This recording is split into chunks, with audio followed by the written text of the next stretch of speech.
长虹，绸断肠，琉璃漫漫雨捉醉。邀明月，共今朝，举杯天地各两端。心未成，自难忘。白云映水遥空城，我愿如星，君如月，两相望。不如我相思满，看着我相思苦。寄情似饮下一杯断肠红，难诀别，举一杯风月尽相思。今朝这情深谁负此？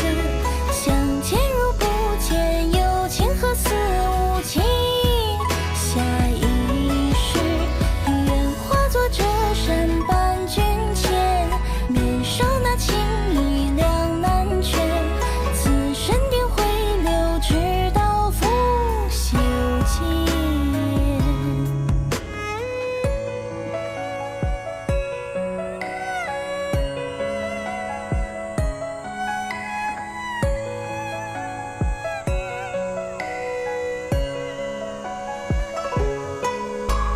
这一曲断肠红，唱不尽相思浓。下一次临别，望君莫回头。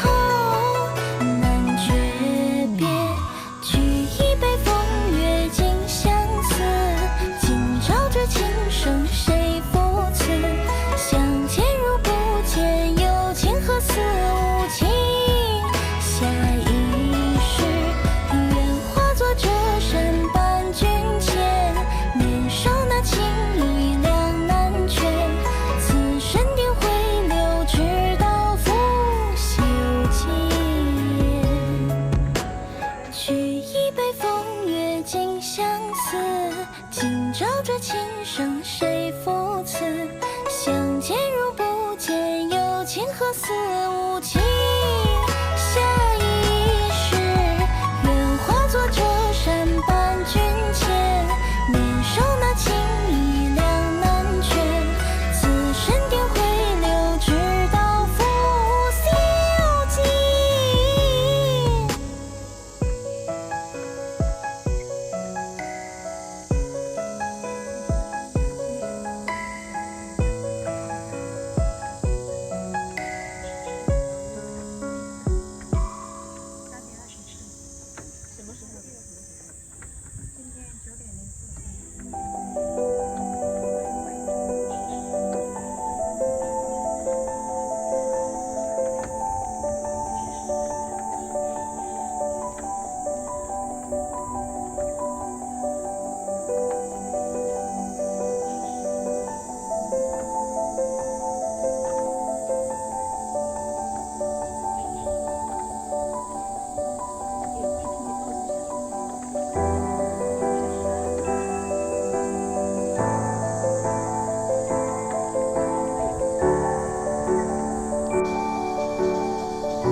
少钱？3。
肆无忌。下一世，愿化作这山伴君前，年少那情意两难绝，此生定会留，直到复西游记。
施展法术，怕暴露身份，所以说没办法啊，这个衣衫鞋袜全部都淋湿了，站在了一家商户门前。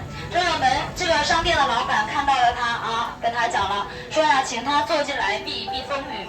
他一看到自己的衣衫鞋袜都湿了，说我进去了，现在会影响你店铺的生意。所以说你心存善念，但是呢，我不能够影响你。那你在这个地方呢，给我找一个遮雨的雨披啊，我在下面的话呢，能有一个栖身之所就可以了。所以说呢，当时啊，这个商户的老板就把自己家里面遮雨的廊棚拿出来啊，放在了门前，让他去避一避风雨。那人家正常开门营业做生意啊，那就这样，时间很快一下子过去了。那时候呢，转眼之间第二天雨过天晴。那当时呢，店老板出来啊收门口的雨披的时候，看到呢下面有个银锭子，银锭子底下有一张纸条，上面写到一夜廊棚遮风雨，积善人家好运来。也就是说的话呢，当时啊作为酬劳对他表示感谢。那很多人呢听到这个故事以后口口相传，知道了要多做好事，多讲好话，永积功德，会招来福报啊，那会使家里面财源广进。因此呢，在不同时期之后，在很多商户门前，老板自发的搭起了什么遮雨的廊棚，我们的话呢叫做烟雨长廊。所以说刚才又给大家讲到了，如果大家啊那说下雨季的时候走到这个地方，不用遮伞啊，那也不会淋湿衣衫。那我们呢，因此啊，大家看到这个是西塘古镇的特色。一会儿呢，我们到了集合点解散以后，来跟大家讲一下，有要穿汉服照片去体验一下的，去拍一拍的，不管是免费的还是花钱的，大家不要离开团队，会给大家带一下的，好不好啊？那如果说呢自由活动以后，大家呢在这个地方要自行安排一下我们的中餐，可以吃什么呢？如果说想吃特色小吃的，里面的话呢，我们讲到了有我们说到的西施飘香啊，有人会讲了这个到底是什么？说中国有4大美女，沉鱼落雁，闭月羞花，其中有一个我们讲到的是美女西施，她的老家在哪里呢？绍兴诸暨市人，原来是水边的浣纱女。中国老人家讲了一句话：常在河边走，没有不湿鞋。有一次染湿了鞋浪，索性他就脱下来在水边去工作了。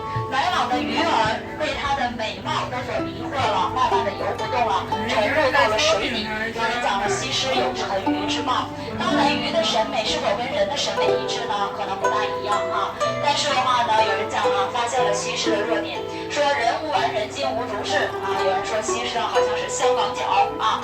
这个鱼不是被美晕了，应该是被迷晕了、虚晕了啊。所以呢，我们讲到这个小吃的名字叫什么？叫做西施飘香啊，管老太臭豆腐，闻着臭，吃着香。说白了，臭豆腐，各位啊，你看给起了个这么文雅的名字。一会儿走到里面的时候，如果想吃一吃呢，去品尝一下。在里面我们还有一个特色的小吃叫什么呢？叫做龙蹄。这个龙蹄啊，也有一个故事，讲的是谁呢？明朝的开国皇帝朱元璋。那当然，我们讲到他在南京建有了大明王朝，要筑好城墙，说靠自己的一己之力啊，那指定是建不好的。所以怎么办呢？要有多方势力啊去支持他。其中有一个人呢，我们讲到江南首富沈万三，当时啊富可敌国，非常有钱。因为据相传，他们家里面有个聚宝盆，有生财之道。那当时的时候啊，那说在这个城墙快要完工没有建好之时啊，有人讲了说做人做事啊不能够好大喜功啊。你看当时这个说到沈万三讲了一句话，深深的得罪了朱元璋。他讲的什么呢？他说城墙筑好之后，我要犒赏三军。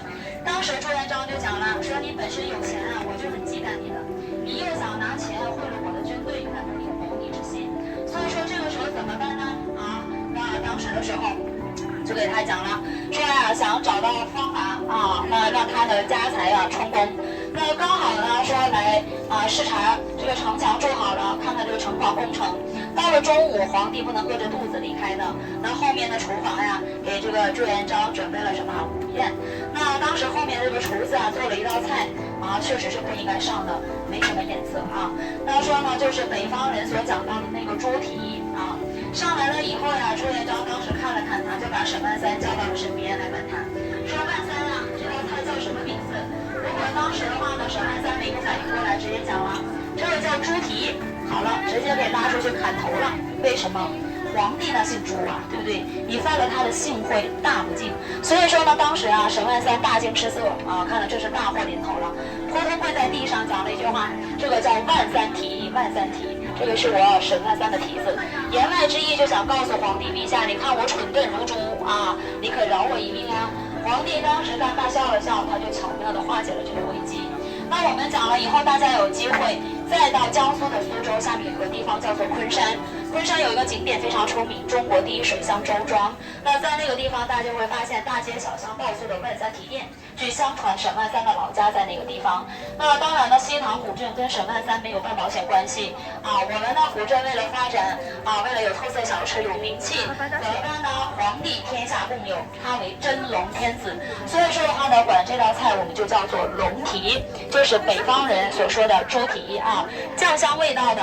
如果说您家人来的比较多的，想尝一下，买上一只多切几刀，一家人分一分，吃一下就行了。现在天气嘛，逐渐比较热的，那个东西不怎么好储存啊，所以说的话呢，跟大家交代了一下啊。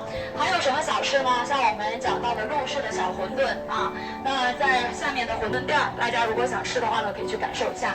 这个给大家说到的是什么？我们说到一路走过来啊，看到的小吃，陆氏的小馄饨、牛皮糖、芡实糕啊，包括我们说到的这个西施飘香、管老太的臭豆腐和龙蹄啊，你们想吃一吃的小吃愿意感受的，自己去找一找啊。那当然有人讲了说，柴导我不想吃小吃啊，一家人来的比较多的，大的餐馆想吃一吃的，我在车上有给大家讲过了，两家馆子不错啊，你们自己去找一找。一个呢叫西塘人家，一个叫沈厅，这个是本地人都会进去坐下来吃饭的地方。没事，平时我们也会到那边餐厅去吃一点农家饭菜啊。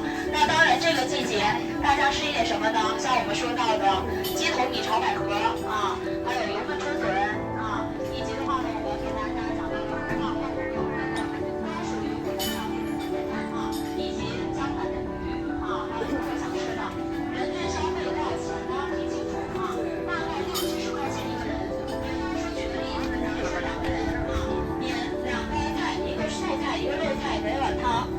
一碗米饭大概消费可能在170-180块钱。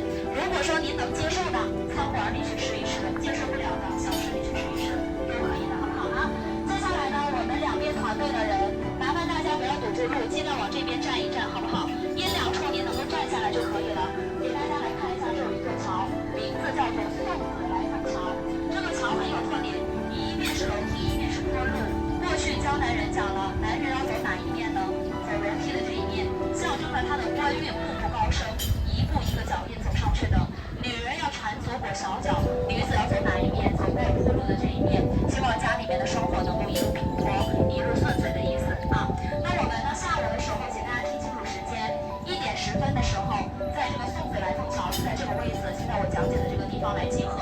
因为我们要再上大巴车的时候，要往这个方向走到北门出口去上车，所以说在这个地方，麻烦你们手机拿出来拍张照片，不要一会儿搞不清楚这个位置啊。如果说的话呢，大家方向感很好的朋友，一会儿里面走3座桥，走到了西塘旺的就大差不差了。方向感不好的朋友怎么办？原路去原路回，最后能回到这个位置。下午1点10分能够找到团队，找到导游集合就可以了，好不好？接下来请大家不要解散，为什么？带你们一下，最起码让你们先看到后面的2座桥都在哪里啊？在里面画个不规则的圆，画好了就 OK 了，好吧？来，我们往后面走一下。有没有要穿那个汉服拍照的？免费的或者是花钱的，你都举手示意我一下，我看看有多少。啊，有要拍照片的，来往前面多走一点，所有人都不要解散啊！这个后面的2座桥给大家看好的，集合的地点现在有交代了，1点10分在这个地方集合。到后面的时候，2座桥看好了以后，要拍汉服的啊，不管是免费的、花钱的，你们都可以自己赶快抓紧时间体验一下。然后的话呢，自由活动去吃吃东西啊，不拍照的，一会儿的话呢，2座桥看好了以后可以解散了，好不好啊？来，我们大家一会儿下了桥以后往右手边走啊。旁边您看到的这个墙呢，叫做涂鸦墙啊，写满了很多海誓山盟、甜言蜜语的句子。但柴导讲一下，你这个海誓山盟的句子只能保持3个月啊。为什么？3个月以后我们要进行彻底粉刷，就刷成大白墙啊，又有新的海誓山盟的句子又到上面。